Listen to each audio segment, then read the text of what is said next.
Il-kap nazzjonalista Bernard Grech qal li l-gvern nefaq il-flus ta' pajjiżna biex jixtri l-voti tal-poplu Malti u Awċi.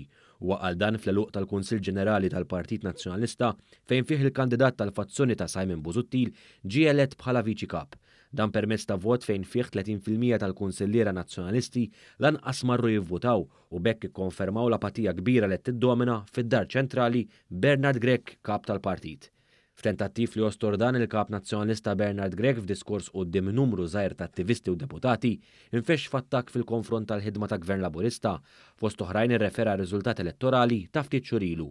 Minkejja li tilef bl-akbar telf elettorali fl-istorja ta' Malta indipendenti huwa qal li l-gvern xtara l-voti. Nefaqhom biex ikun jista' jixtri il-voti tal-poplu Malti u Awċi. Dan b'referenza ċekkijiet ta' sosten li l-gvern qassam sabiex il-poplu jiġi mejjun quddiem iż-żieda fl-inflazzjoni. Il-Partit Nazzjonalista ta' Bernard Grech kien irrefera għal din l-għajnuna bħala soppa msaħna. Din hija soppa msaħna li Robert Abela ħareġ mill-friġġ. Al kontrarju tal-Partit Nazzjonalista din l-għajnuna finanzjarja ġiet infaħra mill-isħab soċjali fil-pajjiż u kienet takkumpanja aktar għajnuna fosthom dik tal-Covid Weight Supplement li permezz tagħha ġew salvati 20,000 ta' impjiegi biex illum Malta għandha l-inqas numru ta' nies qiegħda f'pajjiżna. Madankollu Bernard Grech bħal meta qal li huwa jistħi jgħid li hu Malti kompla jkun negattiv. Pajjiżna mhuwiex miexi fit-triq it-tajba. Saħansitra maqdar is-sistema tas-saħħa f'pajjiżna li tul il-pandemija tal-Covid-19 stabbilixxiet ruħha bħala waħda fost l-aqwa fid-dinja. Intant Bernard Grech irrefera l-gburija tal-Partit Nazzjonalista li bena sptar state of the art.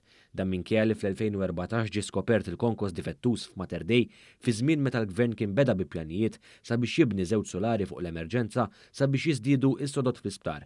Dak iż-żmien analiżi tal-binja mill-kumpanija internazzjonali Arup kienet iwriet li l-konkrit fil-binja tal-emerġenza ma kienx b'saħħtu biżżejjed biex jiflaħ iż-żewġ solari.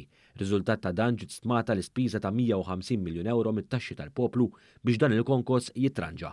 Konna kburin għax kien il-Partit Nazzjonalista fil-Gvern illi jagħmel sptar tas-saħħa state of the art.